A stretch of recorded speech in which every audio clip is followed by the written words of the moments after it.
I wonder what the code is.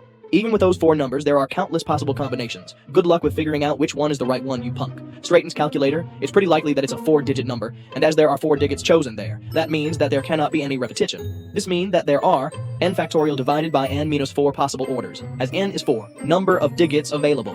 4 factorial, which becomes 4 times 3 times 2 times 1 by 1, which simplifies to 24.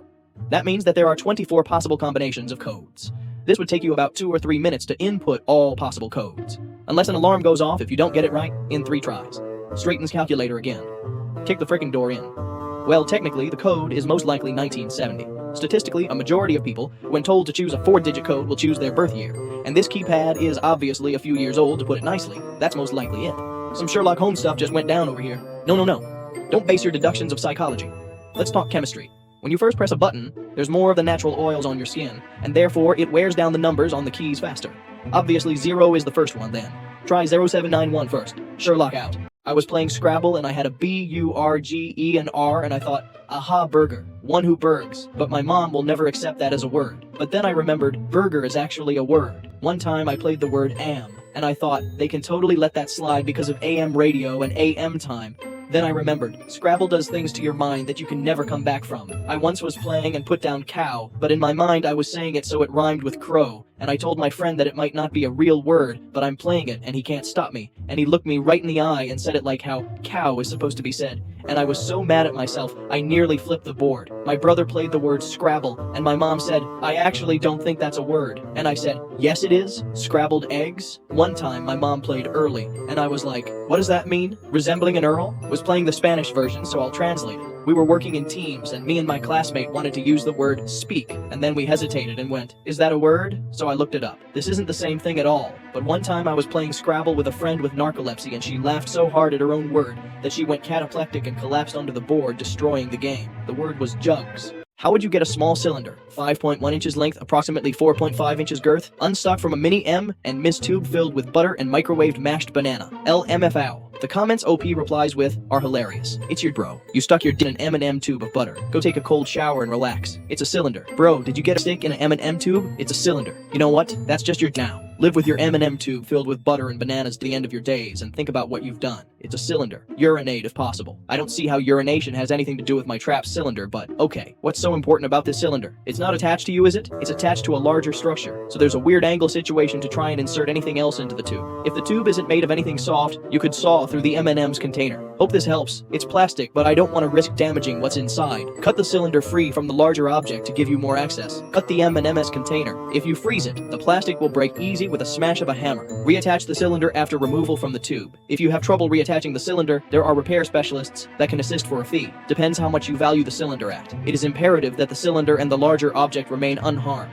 Marvel movies ranked by if there are trains in them: Iron Man, 0-10, no trains. The Incredible Hulk, 110, no trains, but a verbal reference to the subway. Iron Man 2, 110, no trains, negative 100 points for a cameo by train hater Elon Musk. Thor, 0-10. No trains in space. Captain America, the first Avenger, 710. Cool train heist scene, and monorails go by at the World's Fair. The Avengers, 310. A freight train goes by at the beginning. Cap tells the police to get people into the subway, giving hope for more train content that goes unfulfilled. The only scene of Cap riding the subway was deleted. Iron Man, 3, 0-10, no trains. Thor, The Dark World, 10-10, Thor rides the train. Captain America, The Winter Soldier, 0-10, no trains. Guardians of the Galaxy, 0-10, still no trains in space. Avengers, Age of Ultron, 6-10. Okay action scene involving stopping a train. Ant-Man, 9-10. Fight scene involving Thomas the Tank Engine. Captain America, Civil War, 110. Cap and Sharon meet next to high-speed rail tracks, but no trains go by. Doctor Strange, 6-10. Subways go flying by in the mirror dimension. Guardians of the Galaxy Vol.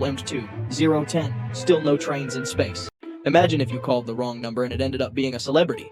Mom? No, this is Morgan Freeman.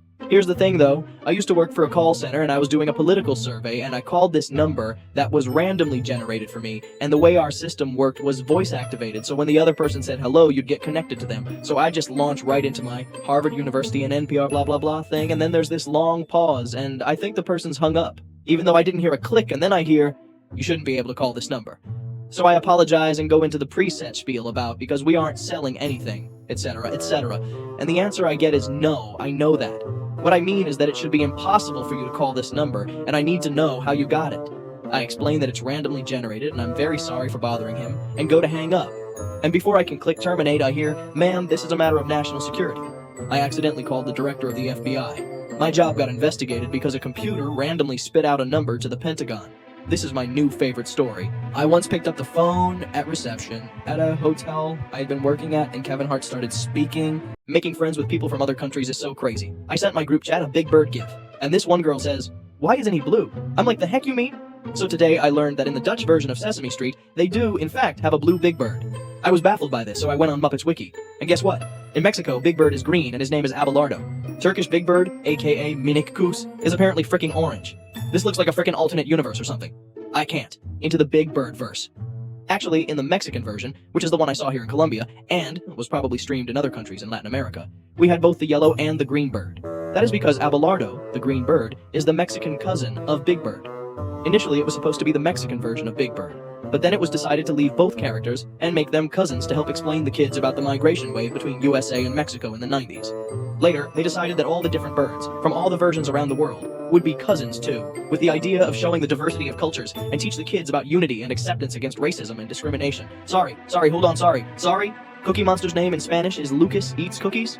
Grover's name is Archibaldo, and that's who you focus on? Circus tree. 6 individual sycamore trees were shaped, bent, and braided to form this. How the hell do you bend and braid a tree? Actually pretty easy.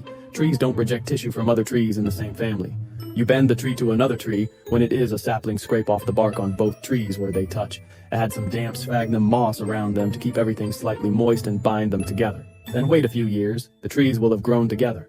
You can use a similar technique to graft a lemon branch or a lime branch or even both onto an orange tree and have one tree that has all 3 fruits. As a biologist, I can clearly state that plants are weird, and you should probably be slightly afraid of them. On that note, at the university located in town, the agriculture students were told by their teacher that a tree flipped upside down would die. So they took an excavator and flipped the tree upside down. And it's still growing. But the branches are now the roots, and the roots are now these super gnarly looking branches. Be afraid, but Vi, how can you mention that and not post a picture?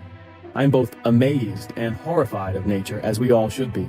If you had to compare this tree to something, what would it be? I would say pretzel. What does it say about us as a culture that most of our microwaves have a dedicated popcorn button? I don't know, but whatever it says, it's magnified by literally every bag of popcorn saying, "Don't use the popcorn button." Funnily enough, there's an answer for that. In brief, the popcorn button was initially introduced by fancy high-end microwaves that used an integrated humidity sensor to tell when your popcorn was done. Microwavable popcorn vents steam as it cooks, so by monitoring the amount of steam in the cooking chamber, you can get pretty close to perfectly popped popcorn every time, though it's generally only pretty close, since different brands of microwavable popcorn have different moisture content. As the feature became popular, manufacturers of cheap microwaves started adding a button labeled popcorn as well, in order to imply that they offered this feature. These popcorn buttons simply run the microwave for a fixed amount of time that the manufacturer figures is close enough to the printed cooking time of most commercial brands. In practice, of course, the fixed time popcorn button usually just sets your popcorn on fire. To make matters worse, owing to America's permissive advertising laws, microwave manufacturers are allowed to make all sorts of misleading but technically true statements in their packaging and instruction manuals, rendering it nearly impossible to tell whether a given model of microwave has a real humidity sensing popcorn button or a fake fixed time popcorn button before buying it.